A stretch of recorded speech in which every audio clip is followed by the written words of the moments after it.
Center za krepitev zdravja Gornja Radgona, ki deluje v sklopu zdravstvenega doma Gornja Radgona, je v okviru projekta Keep Young and Fit pripravil pohod za osnovnošolske otroke 7. razreda iz upravne enote Gornja Radgona skupaj z njihovimi starši v sklopu promocije zdravega življenjskega sloga. Pohod je potekal po 8-kilometrski dolgi trasi v okolici Gornje Radgone ob reki Muri. Danes smo se v sklopu projekta Keep Young and Fit odločili, da staršem in pa otrokom, ki so vključeni v naš projekt, organiziramo en pohod. Odločili smo se, da bo prvi pohod najprej znotraj naše občine, tako da ga bomo izvedli v obsegu 6 km v krožni turi okrog reke Mure. Naše starše in pa njihove otroke smo pa povabili predvsem z namenom promocije zdravega življenjskega sloga, predvsem te povezave starš-otrok, potem, da se bomo dobro imeli in da bodo predvsem spoznali pozitivne učinke predvsem hoje. Pred pohodom so se pohodniki zbrali pred zdravstvenim domom v Gornji Radgoni.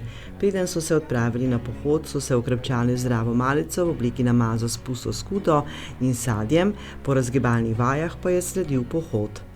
Našim otrokom in pa staršem smo jih prav tako pričakali z eno manjšo malico, z manjšo pogostitvijo, kjer smo jim pripravili 2 obroka v smislu namazov iz puste skute. Potem pa ob zaključku pohoda smo jim pa pripravili še tudi topel obrok kot neko nagrado in pa spet kot nek dodaten znak oziroma nek primer zdrave prehrane, zdravega obroka za po vadbi. Center za krepitev zdravja iz Gornje Radgone želi v okviru projekta Keep Young and Fit s pomočjo pohoda spodbuditi promocijo zdravega življenjskega sloga.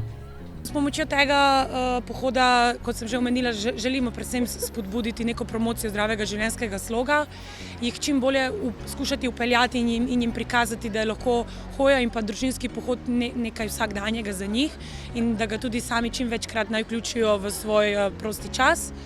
Hkrati pa mogoče eno druženje, spoznavanje in pa predvsem, da se lahko približajo z nami, da lahko kaj povprašajo in podobno. Telesna dejavnost otrok in mladostnikov prinaša številne koristi za njihovo zdravje, izboljša telesno pripravljenost, kardiorespiratorno in mišično zmogljivost ter srčno-presnovno zdravje, tako da uravnava krvni tlak, vrednost maščobe in glukoze v krvi ter poveča občutljivost na inzulin. Vpliva pa tudi na zdravje kosti, na izboljšanje učne uspešnosti in načrtovanje ter izvrševanje dnevnih nalog. Telesna dejavnost izboljša tudi duševno zdravje in debelost. Mladostniki naj bi v razvojnem obdobju uživali uravnotežen in pester obrok, ki naj bi temeljil na kakovostni, raznoliki in zdravi hrani. Predvsem, da uživajo polnovredna živila, da uživajo kombinacijo vseh osnovnih hranil, od beljakovin do ogljikovih hidratov in tako tudi zdravih maščob. Strokovnjaki priporočajo, da naj bi otroci in mladostniki bili čez teden v povprečju vsaj 60 minut dnevno, zmerno do visoko intenzivno telesno dejavni. Telesna dejavnost pa naj bi bila po priporočilih strokovnjakov večinoma aerobna. V telesno dejavnost naj bi vsaj 3-krat tedensko vključili visoko intenzivno aerobno telesno dejavnost in tiste oblike telesne dejavnosti, ki krepijo mišice in kosti. Danes smo se zbrali v okviru projekta Keep Young and Fit. Smo organizirali prvi pohod z vsemi sedmošolci naših prijavljenih otrok. Povabili smo tudi njihove starše, se pravi družinske člane, in smo veseli, da so se udeležili v tako velikem številu. Pripravili smo jim en taki prijeten pohod po gozdu ob reki Muri naši, katero moramo seveda dobro izkoristiti te naše pogoje naravne, ki jih imamo za športno udejstvovanje. Otrokom in staršem smo pripravili tudi en zdrav zajtrk oziroma malico pred pohodom in prav tako bomo jim na koncu pripravili še zdravo malico, zdrav obrok, kako bi naj izgledal, da bi se zdravo otroci, naše družine, naši starši prehranjevali. Priporočila dobre prakse so, da naj otroci in mladostniki začnejo z majhno količino telesne dejavnosti, sčasoma pa naj povečujejo njeno pogostost, intenzivnost in trajanje. Pomembno je tudi, da se vsem otrokom in mladostnikom zagotovijo varne in enake možnosti za telesno udejstvovanje, ter se jih na tak način spodbudi k dejavnostim, ki so prijetne, raznolike in primerne za njihovo starost ter sposobnost.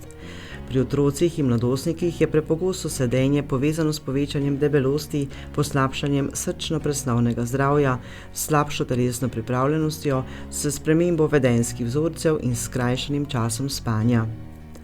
Zdrava prehrana, telesna dejavnost in duševno zdravje so pomembni dejavniki, ki vplivajo na razvoj mladostnika v njihovi razvojni dobi. V času njihovega odraščanja se mladostniki povezujejo v družbeno okolje, spreminjajo se njihovi življenjski slogi, vedenjska tveganja pa so vse pogostejša. Na ta tveganja pa vplivajo družbene spremembe in družbene neenakosti, ki pa so tesno povezane z zdravstvenim stanjem mladostnika. Pri spodbujanju mladostnikov k telesni dejavnosti igrajo pomembno vlogo tudi njihovi starši. Opaziti je vedno več čustveno, vzgojno in gibalno osiromašenih otrok, ki gibalnim aktivnostim niso kos. Zato bi se starši morali zavedati vseh pozitivnih in negativnih vplivov telesne dejavnosti na otrokovo zdravstveno stanje. Pohoda se je udeležil tudi Gregor skupaj z svojo družino. Povprašali smo ga o učinkih pohoda. Učinki današnjega pohoda so bili super, glede na to, ko se jaz rad udeležujem vseh teh športnih aktivnosti, mi je to bilo zelo super, da so organizirali ta pohod in vključili pač naše otroke v sam ta pohod. Strokovnjaki priporočajo, da naj mladostniki omejijo čas, ki ga preživijo sedi, zlasti preživljanje prostega časa pred zasloni. Telesna dejavnost v otroštvu spodbuja funkcionalne sposobnosti in krepi odpornost, še posebej je pomembno koristno gibanje na svežem zraku, telesna dejavnost v otroštvu pa preprečuje nastanek duševnih motenj in bolezni. Pohod je zelo super, zato bi priporočil vsem, da se tega udeležujejo vsakodnevno. Jaz se tega načela držim in vsak dan zjutraj grem na vsaj 4-kilometrski pohod pred službo.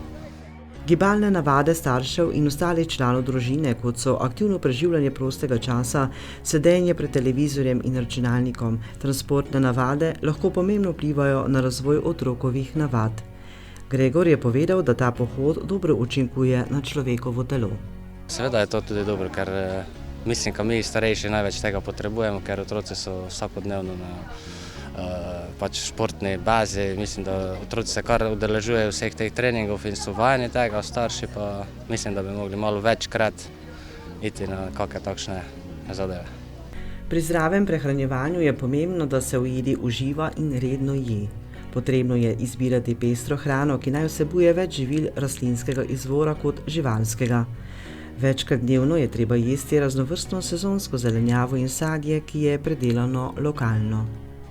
Danes smo dobili povabilo, da lahko postrežemo z našo dobroto kar lepo število teh mladih naših bodočnežev z njihovimi starši, ki so opravili en lep čudoviti pohod v Gornji Radgoni, ob reki Muri in želodčki so postali prazni, zato miza nudi. Smo pripravili pirine testenine z mesnim prelivom, ogromno zelenjave, kar je zdrav prehrambeni obrok in tudi rdeča pesa je zraven. Pira je ena od najstarejših žit, ki so jo gojili pred 9000 leti. Je popolno živilo, saj vsebuje vse življenjske pomembne snovi v idealnem razmerju, ki takrat ne obremenjuje prebavil. Najpomembnejša lastnost pire je njena vsebnost beljakovin. Pirina moka je lahka za prehrano, vsebuje veliko vsebnost vitamina B in vitamina E, magnezija, cinka in bakra, poleg tega pa ima tudi antioksidante. V Kolišču Veržej so za pohodnike pripravili pirine testenine z mesnim prelivom z veliko zelenjave. Mislim, da so pirine testenine zdaj v bodočnosti, vendar še jih ljudje niso navajene. Na to se je treba privaditi in gledajte, neki dolgoročni prehrambeni artikel ima potencial definitivno. Fakulteta za šport je ugotovila, da se prehransko stanje otrok in mladostnikov razlikuje po regijah. Glede na podatke je Pomurje regija z največjim deležem debelih otrok in mladostnikov. Prav tako je ugotovila, da so bili otroci gibalno neučinkoviti. Razlogi za take očitne razlike na območju regij so lahko socialno-ekonomski, izobraževalni in okoljski dejavniki, vendar ti dejavniki niso realizirani. Država Slovenija je ena izmed držav, ki šolski prehrani posveča posebno pozornost, saj na podlagi dobro urejenega sistema šolske prehrane na najbolj učinkovit in premišljen način nudi dostopnost hrane. Šolska prehrana vpliva na zdrav življenjski slog in prehranjevalne navade. Dietetičarka nam je z prehranskega vidika predstavila testenine s piro in zelenjavo. V sklopu tega pohoda smo se tudi osredotočili na zdravo prehrano, tako da smo jim ponudili že za okrepčilo pred pohodom namazane kruhe.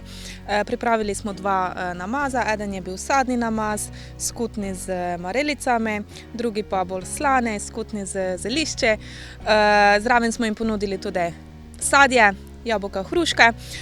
Po koncu pohoda pa smo jim ponudili tudi zdrav obrok, pripravili smo jim makaronovo meso oziroma izbrali smo pirine testenine, tako da so imeli nekaj polnozrnatega, v omaki pa je tudi bilo kar nekaj zelenjave. V okviru zdravega prehranjevanja je pomembno, da se v obrok vključijo živila iz polnovrednih žit in žitnih izdelkov. Pomembno je še, da se izogibamo pretiranemu uživanju maščob in mastnih živil, pri pripravi hrane pa je pomembno tudi izmenično uporabljanje kakovostnih olj, kot je oljčno, ogorščično, sončnično, orehovo in sezamovo. Ja, fajn je, da vključujejo čim več sadja pa zelenjave oziroma čim več zelenjave, tako da tudi v te obroke smo vključili zelenjavo zraven, da jih v bistvu bolj nasiti, da tista potrebna hranila, ki jih potrebujejo. Cilj projekta Keep Young and Fit je med drugim tudi analizirati stanje razmerja med vzorci prehranjevanja in telesne dejavnosti za zdravo in duševno počutje mladih na določenem področju. O pozitivnih učinkih pohoda na zdravje mladostnikov nam je povedala kineziologinja. Ja, danes smo izvedli kar 8 km dolgo traso ob reki Muri. Izbrali smo tudi malce višji tempo, kot so ga naši otroci in njihovi starši vajeni, tako da so lahko videli, da je lahko sama hoja tudi zelo dobra oblika vadbe. Je zelo ekonomična hoja, ni potrebno nobene drage obutve ali opreme. Na začetku smo se ogreli, potem na koncu smo se tudi raztegnili. Sama hoja pa ni samo pomembna iz vidika izboljšanja počutja in pa ohranjanja in izboljšanja njihovega zdravja. V bistvu pri otrocih vpliva in tako tudi pri odraslih in starejših na njihov spomin. Potem z povečano prekrvavitvijo v krvi prav tako lahko dobro vplivamo tudi na izboljšano prebavo in pa peristaltiko. Sama hoja dobro vpliva tudi na razvoj koordinacije in pa ravnotežja. Potem učinki so zaznani tudi pri srčno-žilni zmogljivosti in pa predvsem pri povečanju kostno-mišične mase. Otroci in mladostniki, ki bodo motivirani za telesno dejavnost že v njihovem zgodnjem razvojnem obdobju, bodo imeli pozitiven odnos do gibanja tudi v odrasli dobi. Starši pa so največji vzor in spodbuda svojim otrokom. Tako lahko v veliki meri pripomorejo k večji spodbudi pri izvajanju telesne aktivnosti mladostnikov. Po končanem pohodu je sledila še zdrava topla malica za pohodnike in prijetno druženje v športno-rekreativnem centru Trate v Gornji Radgoni.